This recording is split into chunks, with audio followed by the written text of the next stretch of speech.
नमस्कार दोस्तों, आज मैं आपको जितिया व्रत की भोजपुरी में कहानी सुनाने जा रही हूँ। एगो गांव में एगो किसान रहत रहन। उनके दो गो लड़की रहली, एक के नाम सुखिया और एक के नाम दुखिया रहल। किसान के बेटी जब बड़ी होइली तो किसान दोनों के शादी कई दन। जैसा नाम वैसन गुड़ वाली कहावत हो गई। सुखिया अमीर घर के बहू बनली और दुखिया गरीब घर के बहू बनली। दुखिया बेचारी सुखिया के घर जाके काम करे लगली। सुखिया के घर के सब काम करेली और बदले में सुखिया बचा हुआ भोजन दुखिया के दे देली। बचल खाना पुरान कपड़ा से दुखिया के जीवन यापन होखे लागल। कुछ समय बाद दोनों बहन के दो पुत्र भइल।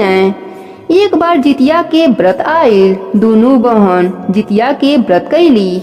जितिया व्रत के दिन दुखिया सुखिया के घर काम करे गईली। उनके घर से चावल के खुद्दी और साग के डंडी लेके अपने घरे आईली और उहे बनौली। अपने लइकन के खियौली, अपने खैली और सूत गईली। आधी रात में एक बूढ़ी माई आवेली और उनकर दरवाजा खटखटावेली। तब दुखिया पूछेली, बाहर के है, के दरवाजा खटखटावता? बुढ़िया माई बोलेली, बेटा हम हई। तब दुखिया उठ के दरवाजा खोलेली। तब देखेली एगो बूढ़ी माई खड़ी बाड़ी। दुखिया पूछेली, अम्मा का चाही? इतनी रात में आप काहे आइल बानी? आपके का चाही? तब बूढ़ी माई बोलेली, बेटा हमके बहुत जोर से भूख लागल बा, कुछ रखले होख त हमके खिला द। दुखिया कहेली, माई हम तो बड़ी गरीब बानी, थोड़ा से खुद्दी के चावल और डंडी के साग रखले बानी, तू खइबू? बुढ़िया माई कहेली, हाँ बेटा हम उहे खा ले। तब दुखिया कहेली, ठीक बा माई, अंदर आके हाथ मुंह धो ल, हम लेके आवतनी। बुढ़िया माई खुद्दी के चावल और डंडी के साग बड़ी प्रेम से खाली और कहेली, बेटा हमके दिखाई नहीं देला, हम अपने घर कैसे जाए? तब दुखिया कहेली, कोनो बात नहीं माई, आज राते ही सूत रह, हम ताके बिस्तर लगा देतानी। बुढ़िया माई कहेली, ठीक बा बेटा। फिर दोनों जने सूत जाने लोग। कुछ देर के बाद बुढ़िया माई कहेली, बेटा हमार पेट खराब हो गई। तब दुखिया बोलेली, माई इतनी रात में कहाँ जइबू? आप ओइजा कोने में कल। तब बुढ़िया माई कहेली, ठीक बा बेटा, हम एइजा कले तनी। फिर बुढ़िया माई पूछेली, बेटा छर करी कि भर भर करी? दुखिया नींद में रहेली, बोल देली, माई भर भर कल, हम सुबह साफ क देब। बुढ़िया माई कहेली, ठीक बा बेटा। फिर थोड़ी देर के बाद बुढ़िया माई बोलेली, बेटा हाथ कहाँ पोछी? तब दुखिया बोलेली, माई हमरे सर पर पोछ ल, हम सुबेरे साफ क देब। बुढ़िया माई दुखिया के सर पर आपन हाथ पोंछ लेली। जब सुबह होला ते दुखिया के यह सब सपना जैसे लागेला कि रात में सपना आइल होई। ऐसा सोच के ऊ नहाए नदी पर चली जाली। जब नदी के पानी में आपन बाल धोएली त उनके बाल से सोना झरेला। अब त यह सब देख के ओइजा आइल सब लोग चकित रह जाने। तब दुखिया के रात के बात याद आइल। फिर दुखिया ओजा से दौड़ते हुए अपने घर भागेली। घर पहुँच के देखेली कि घर के हर कोना सोना चांदी से भरल बा। दुखिया ये सब देख के बहुत खुश होली और कहेली, ये सब जीवितमान बाबा के कृपा है। भगवान जी माता के रूप में आके हमार घर अन्न धन से भर दाना।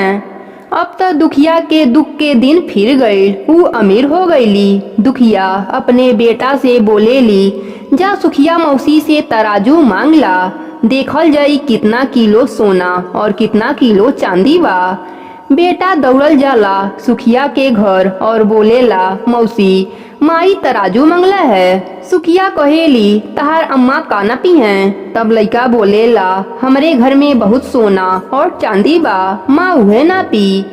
सुखिया हंसेली और कहेली, खाए खातिर अन्य नहीं बा और सोना ना पुआ जान। तब बच्चा बोलेला, नाई मौसी हम सच कहतनी, हमरे घर में सोना चांदी के ढेर बा। सुखिया सोचेली कुछ ना कुछ तो दुखिया नापी, ऐसे तराजू के पीछे थोड़ा सा लट्ठा लगा देली कि कुछ भी दुखिया नापी तो इसमें सट जाई तो हमके पता चल जाई। लट्ठा लगाकर तराजू दे देली। बच्चा तराजू लेकर घर आवेला, दुखिया सोना चांदी नापे ले। जब बच्चा लौटावे जाला तराजू, तब सुखिया उलट पुलट कर देखेली तो ओमे एगो सिक्का सटल रहेला। सुखिया के चिंता होखे लागेला कि सचमुच दुखिया के घर में सोना भर गइल बा।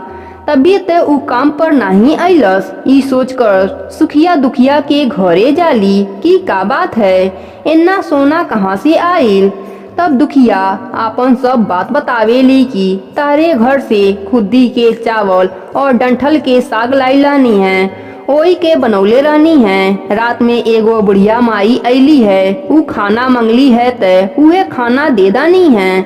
सुते खरतिन बिस्तर लगा देनी है। रात में उनकर पेट खराब हो गई है ते बोलली है छर छर करी कि भर भर करी। हम बोल दानी भर भर कली माई। सुखिया जब इन्ना बात सुनेली त उनके मन में लालच आ जाला।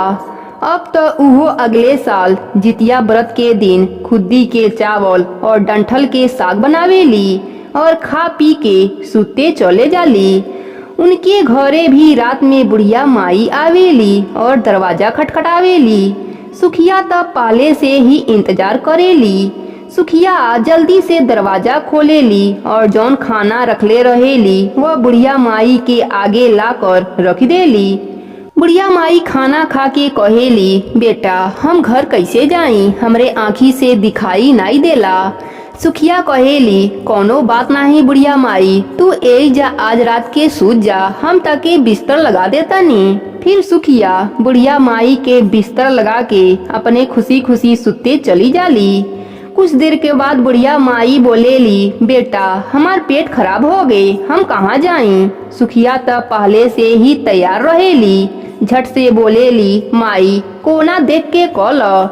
बुढ़िया माई बोलेली, बेटा फरफर करी कि छरछर करी। सुखिया भूल जाली कि दुखिया का बोलले राली है, भर भर बोलले राली है या छरछर बोलले राली है। अब सुखिया बोलेली, माई छरछर कॉल। कुछ देर के बाद फिर बुढ़िया माई बोलेली, बेटा हाथ कहाँ पोछी। सुखिया बोलेली, माई हमरे माथा में पोछ ल। तब बुढ़िया माई कहेली, ठीक बा, और ऊ पोछ लेली। जब सुबह होला ते सुखिया खुशी खुशी उठेली कि हमार घर सोना चांदी से भर गई होई। लेकिन ऊ देखेली कि पूरा घर में गंदगी फैल गई बा, यहाँ तक के उनके बाल भी गंदगी से भर गई बा। ये सब देख के सुखिया के बहुत गुस्सा आवेला और अपने बहन के बुलवावेली। उनके बहन आवेली। तब सुखिया कहेली, तू हमसे झूठ बोललू, आपन घर ते सोना चांदी से भर लालू और हमार घर गंदगी से भरवा डालू।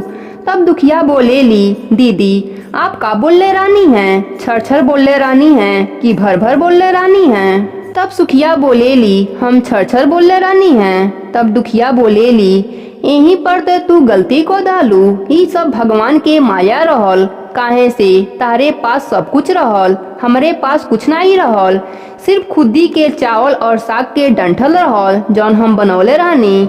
लेकिन तारे पास सब कुछ रहल और ताके पता भी रहल कि तारे घरे भगवान आवे वाला बाने, ताके ते अच्छा अच्छा खाना बना के रखे चाहे। पर तू लालच में आके खुद्दी के चावल खियौलू और डंठल के साग खियौलू।